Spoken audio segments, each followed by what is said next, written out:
I think most of you are familiar with Research ICT Africa. Essentially, the research has always had sort of three arms to it, but the focus has really been on this central column that you see there, the applied research. That was really the purpose of setting up Research ICT Africa. We had been doing work in policy and regulation in various parts of the continent, but specifically working in South Africa, suggesting various things to government in terms of policy, but without any real data in which to analyze in order to make our policy statements.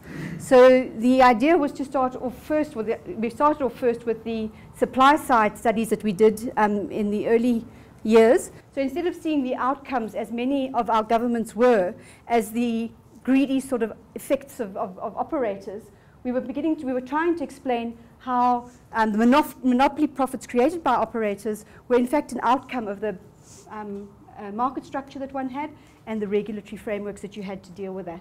2005, we went on to the demand side surveys, and we did our first household and individual user survey. I think that was 13 countries, so the network had grown to at that stage.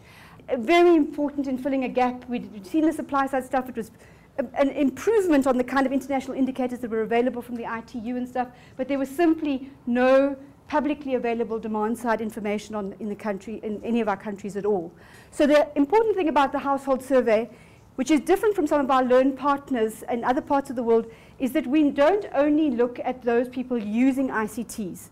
We look at the people who are not using ICTs as well. We look at those marginalized from ICTs to try and understand what is preventing them from gaining access to ICTs and what could be changed in order to get that access. Important thing about the household survey is that it allowed us for the first time to disaggregate information according to gender, according to income, according to various dimensions which simply were not there in any other data, but it also allowed us to look at the non-users, which is a very significant part of that work. Was that we would look at not only household and individual users, but also at enterprise usage for ICTs, and then at a third level that there would be government ICT access and usage. So the SME survey, followed on from the household survey. I think most of you have seen that. Again, a very valuable contribution to the study of SMEs and their use of ICTs. It can't be representative in the same way that our household surveys are. It was just a very insightful study into different modes of ICT usage and their effects on productivity. Then, of course, last year we did the sector performance review again, the supply side study, to come back and see how that was measuring up. And the purpose, and then the supply side study last year included a telecommunications regulatory environment assessment.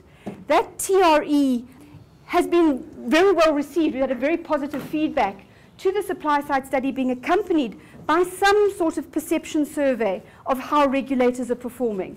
So instead of just supplying the supply side data, we were able to say, this is how operators, this is how different people in the ICT sector are assessing the performance of the regulatory environment. And that's not just the regulator, it's the policy and regulatory environment in which the regulator has to operate. And then, of course, in 2008, 2009, we're onto the demand side survey again. This time we did 17 countries, but we've only got 15 that came through. What we're planning to do in this next year in terms of this main branch of our work is begin to align the demand and supply side data. We've done this often enough now to begin to see which of the supply side data corresponds to our demand side data and may be able to be used as an indicator or a proxy for some of that demand side work.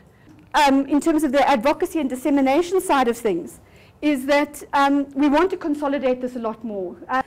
We are planning to do a very short, intensive, sort of hour-and-a-half engagement and getting feedback on the research, getting some sort of buy-in and ownership to the research, which will hopefully lead to a very much more practical advocacy around the findings from the household survey. So let me just leave it there because the people have arrived, and I think that provides the background, and we can get those inputs. We will be trying to give you a snapshot of what we've been doing in the last 5 weeks. As Alice mentioned before, we are still conducting the household survey in 17 African countries. And altogether, we hope to interview or have interviewed 23,000 households. Currently, the data stands at 19,300. I called in the experts from the region because I myself alone could not have managed all the data analysis. And I sought a true workshop, and for the last 5 weeks we've been sitting together in one room doing nothing else but data analysis for 8-10 hours a day. Mamadou from Senegal will be presenting on digital poverty, a paper developed by our partners in Latin America. Augustin from Benin will be talking about demand elasticities. Pem will be talking about adoption models. Tony on financial transactions through mobile phones and mobile phone banking. And Wolde about gender stuff. At this stage, we haven't got the nationally representative figures yet. We can't put the weights in. Much more cleaning needs to be done for that. However, for the models we deploy, we don't need to have any weight. So currently, what we do is standard regressions, binary, ordinal, multinomial, Poisson regressions, probit, logit models. We also look into what is really more important for adoption or for usage. Is it income or is it education? Or what other factors could be important? And what are the barriers? What keeps people from adopting certain ICTs and use them more? And how these type of usages would vary with price changes. And I would like to hand over to Pam first, because usage or access is one thing of the same coin. First you have to access it, and then you can use it. And Pam will be talking about the adoption models. You know that African countries lagged for ICT adoption, and you have to find what is the factor who determine the ICT adoption in Africa. This analysis is important because it is an analysis based on a household and individual survey. PAM have some problem to use the expression adoption. When we want to deal about the demand, we want to see if we want to deal about the access demand or using demand. The adoption is the access demand. Me, I work in the using area.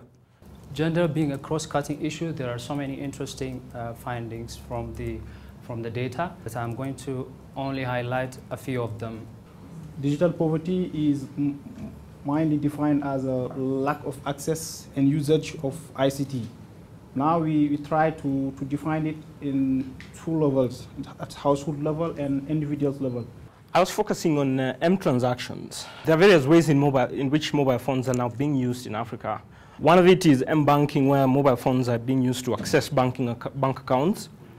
There is also an element of M transactions where money, electronic money or virtual money is being sent over the phone. There is another way whereby people transfer airtime for purposes of calling or as a means of currency. But of course, we are going a little more in, and we will be putting in graphs and figures to give more detail. So maybe at this point is general questions. L'équipe Acacia, nous sommes très fiers de RIA, Research ICT Africa. Et nous prenons toutes les occasions pour parler de ce que vous faites comme équipe.